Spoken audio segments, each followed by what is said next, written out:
Assalamu alaikum students. We have started chapter number 2 of class 9.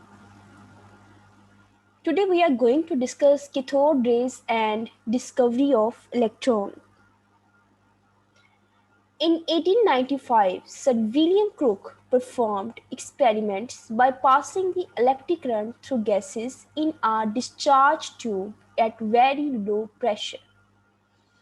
What is discharge tube?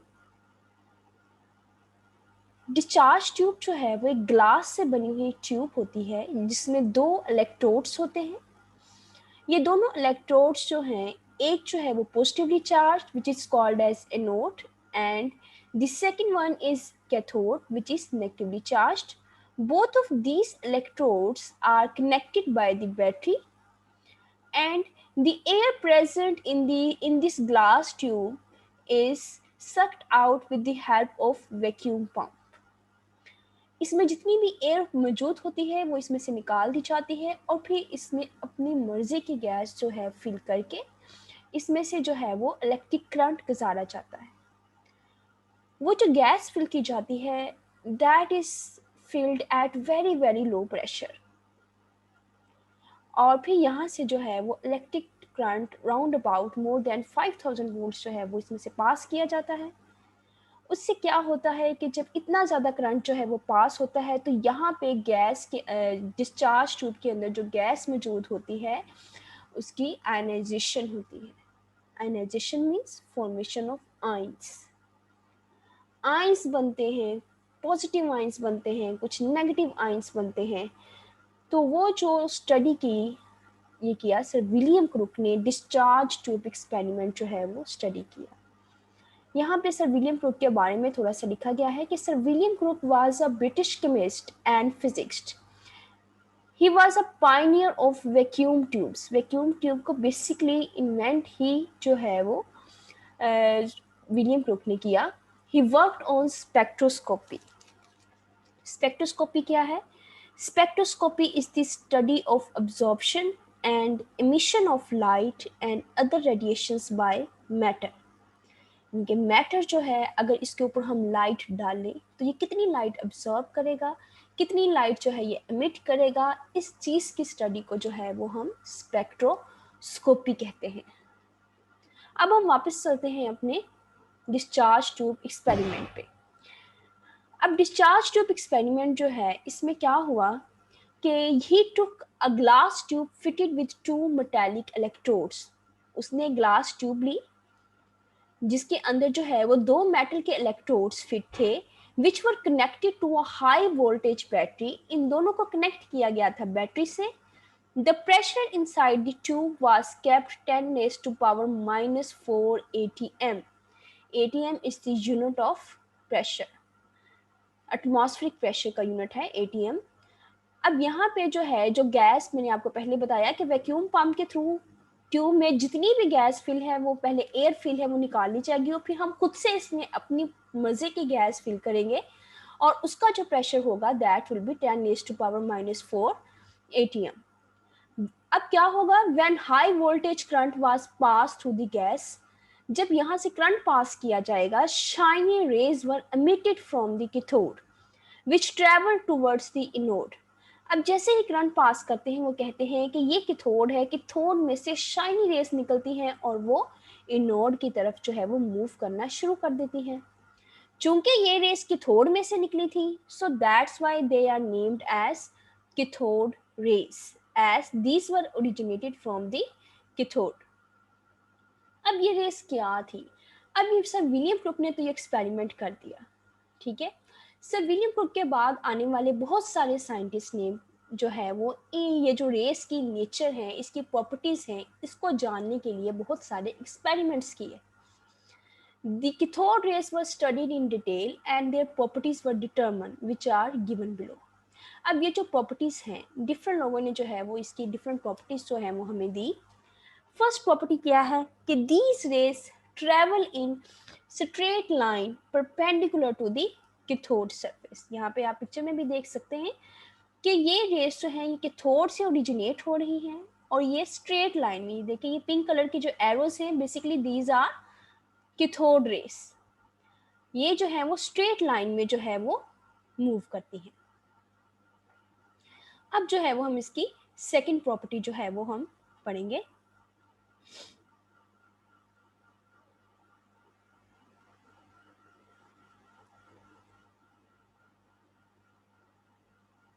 अब second property जो है वो ये है कि कैथोड रेस जो है, ये जे थॉमसन ने जो है ये एक्सपेरिमेंट किया था। जे थॉमसन ने कहा कि नेगेटिवली चार्ज मेटल प्लेट जो कि कैथोड है, उसमें से जो रेज निकलती हैं, उसने यहाँ पे एक इलेक्ट्रिक फील्ड लगाया। ठीक है, यहाँ पे एक इलेक्ट्रिक फील्ड लगाया। इस इलेक्ट्रिक फील्ड में एक साइड पे पॉजिटिव चार्ज था, ये देखें यहाँ पे एक साइड पे पॉजिटिव चार्ज था, एक साइड पे नेगेटिव चार्ज था। तो ये सारी सरफेस जो है वो पॉजिटिवली चार्ज थी और ये सारी सरफेस नेगेटिवली चार्ज थी। उसने बताया हमें कि ये जो रेस यहाँ से निकलती हैं, ये हमेशा पॉजिटिवली चार्ज प्लेट की तरफ मूव करती हैं। तो ये बात हमें पता है कि पॉजिटिव चार्ज जो है वो नेगेटिव चार्ज को अट्रैक्ट करता है। तो इसका मतलब हुआ कि ये कैथोड रेस जो हैं ये नेगेटिवली चार्ज पार्टिकल्स हैं, इसी वजह से ये पॉजिटिवली चार्ज पार्टिकल्स की तरफ मूव करती हैं।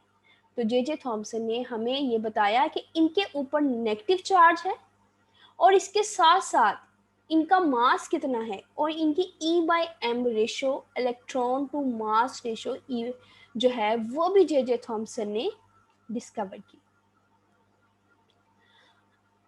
इसकी नेक्स्ट प्रॉपर्टी है कि cathode rays cast a shadow of an opaque object if placed in their path. अगर हम कैथोड रेस, यहाँ पे एक और डिस्चार्ज ट्यूब की पिक्चर है कि ये कैथोड रेस जो है यहाँ से निकल रही है और इसके रास्ते में जो है वो हम एक ऑब्जेक्ट रखते हैं, ओपैक ऑब्जेक्ट, जिसमें से जो है वो लाइट जो है वो ना गुजर सकती हो। तो वो कहते हैं कि ये जो रेस हैं इस वो भी जो है वो इस ऑब्जेक्ट में से जो है वो नहीं गुजरेगी। तो क्या होगा कि यहाँ पे जो है वो एक शेडो आ जाएगा। ठीक है, इसकी जो स्क्रीन है, यहाँ पे एक स्क्रीन लगाई गई थी इसको ऑब्जर्व करने के लिए कि क्या होता है कि अगर हम वो पैक ऑब्जेक्ट को प्लेस करें तो क्या रेज जो है वो ऑब्जेक्ट में से गुजर सकती हैं या नहीं गुजर सकती। तो हमें पता चला कि ये नहीं गुजर सकती, इसी वजह से जो है वो यहाँ पे उस ऑब्जेक्ट का, इसी ऑब्जेक्ट का शेडो जो है वो क्रिएट हो गया। इस तरह से जो है वो डिफरेंट साइंटिस्ट ने जो है वो डिफरेंट एक्सपेरिमेंट करके हमें कैथोड रेस की प्रॉपर्टीज जो हैं वो बताई। अब हम इनकी प्रॉपर्टीज को बारी बारी पढ़ते हैं। Number 1, these rays travel in straight line perpendicular to the cathode surface. Number 2, they can cast a sharp shadow of an opaque object if placed in their path. अगर हम उनके रास्ते में जो है वो कोई जो है opaque object रख दे तो उसका shadow बनता है। Number 3, they are deflected towards the positive plate in an electric field. वो जो है वो इलेक्ट्रिक फील्ड जब हम अप्लाई करते हैं तो डिफ्लेक्टेड मूव कर जाती हैं, मुड़ जाती हैं पॉजिटिव प्लेट की तरफ, showing that they are negatively charged. इससे ये पता चलता है कि इसके ऊपर नेगेटिव चार्ज है। Number 4, they raise the temperature of the body on which they fall. अब वो ऑब्जेक्ट जो कि हमने इसके रास्ते में रखा था, वो ऑब्जेक्ट जो है वो गर्म हो जाता है। ठीक है, उसका टेम्परेचर जो है वो इंक्रीज हो जाता है जो भी ऑब्जेक्ट इसके रास्ते में रखा जाता है। Number 5, J Thomson discovered their charge to mass ratio. J Thomson ने ही हमें बताया कि इसके ऊपर नेगेटिव चार्ज है। जे थॉमसन ने ही हमें बताया कि इसके ऊपर जो चार्ज टू मास रेशो है, चार्ज को हम ई से रिप्रेजेंट करते हैं, मास को हम एम से रिप्रेजेंट करते हैं, तो इसको कॉमनली हम E/m रेशो जो है वो कहते हैं। ये भी जे थॉमसन ने हमें बताया। नंबर 6 पॉइंट है, light is produce when these rays hit the wall of the discharge tube. कहते हैं कि जब दूसरी साइड पे जाकर ये टकराती है एनोड के साथ, तो जहाँ कहीं पे भी डिस्चार्ज ट्यूब में ये टकराती हैं वहां से जो है वो लाइट जो है वो प्रोड्यूस होती है। 7th पॉइंट है, it was found that the same type of raise were emitted no matter which gas and which cathode were used in the discharge tube. वो कहते हैं कि डिस्चार्ज ट्यूब में आप जिस तरह का मर्जी कैथोड ले लें, जो सी मर्जी मेटल का कैथोड ले लें, ठीक है, और डिस्चार्ज ट्यूब में आप जो सी मर्जी गैस फिल कर दें, चाहे आप नियॉन फिल कर दें, चाहे आप नाइट्रोजन फिल कर दें, जोन सी मर्जी गैस फिल कर दें, जो रेस की टाइप है वो एक जैसी ही टाइप जो है वो प्रोड्यूस होती है। वो टाइप कैसे पता चलेगी हमें? By charge to mass ratio. कि चार्ज टू मास रेशियो जो है हर दफ़ा एक ही आती है, जब आप चाहे जोन सी मर्जी गैस इसमें फिल कर दें, चाहे जोन सा मर्जी की थोड़ यूज़ कर दें। अब ये सारी इसकी प्रॉपर्टीज़ हैं। अब इन प्रॉपर्टीज से हम क्या कंक्लूड जो है वो कर सकते हैं, यहाँ पे आप हेडिंग देंगे कंक्लूजन की। ऑल दिस प्रॉपर्टीज सजेस्टेड, ये तमाम प्रॉपर्टीज जो है वो हमें सजेस्ट करती हैं that the nature of the cathode rays is independent of the nature of the gas present in the discharge tube और मटेरियल ऑफ द कैथोड। ये लास्ट पॉइंट अभी हमने डिस्कस किया। सेकेंड पॉइंट है इसका, the fact that they cast the sharp shadow of an opaque object. अब ये हमने स्टडी किया कि अगर हम उसके रास्ते में कोई ऑब्जेक्ट रख दें तो उसका जो है वो शेडो बनता है। इससे हमें क्या पता चलता है कि that these are not rays, कि ये रेज नहीं है। क्योंकि अगर रेज होती तो हमें अच्छे तरीके से पता है कि रेडिएशंस तो जो है वो मैटर में से गुजर जाती हैं, तो ये रेज नहीं है। ये क्या है basically, but they are fast moving material particles. वो कहते हैं कि ये छोटे छोटे जो है वो मैटर के पार्टिकल्स हैं जो कि बहुत तेजी से मूव कर रहे हैं, और हमें ऐसा लगता है कि जैसे रेज है, लेकिन अगर रेज होती तो वो बॉडी के अंदर से गुजर जाती, तो ये बॉडी के अंदर से नहीं गुजरी। तो इससे हमें ये पता चलता है कि ये रेडिएशंस नहीं है, बल्कि ये मूविंग मटेरियल पार्टिकल्स हैं। They are material particles. तो इसलिए इनको नाम दिया गया इलेक्ट्रॉन्स का। Since all the materials produce same type of particles, अब हम जोन सी मर्जी गैस इस्तेमाल करें, हमेशा एक जैसे पार्टिकल प्रोड्यूस हो रहे थे।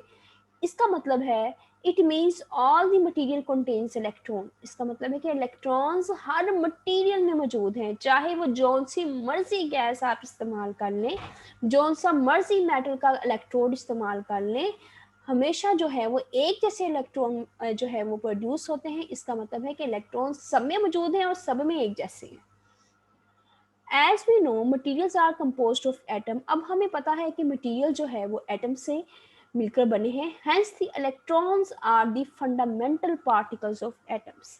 अब इस बात से हमने ये नतीजा निकाला है कि इलेक्ट्रॉन जो है वो फंडामेंटल बुनियादी पार्टिकल है एटम का। तो ये जो डिस्कवरी ऑफ कैथोड रेज है, it led to the basically discovery of electron. और इलेक्ट्रॉन की डिस्कवरी के बाद जो है जे थॉमसन ने हमें प्लम पुडिंग मॉडल दिया था, जो कि हम लास्ट टाइम हमने स्टडी किया था। और फिर उसके बाद भी जो है वो साइंटिस्ट ने इसको जो है वो they keep studying on the different properties of the rays which are produced in the discharge tube. Next इंशाल्लाह लेक्चर में हम ये पढ़ेंगे कि डिस्चार्ज ट्यूब में कैथोड रेस के अलावा भी कुछ जो है वो बनता है, जो कि गोल्डस्टाइन ने जो है वो ऑब्जर्व किया था। Students, you have to learn this lecture very carefully. This is very important question for the board from the board point of view. Thank you.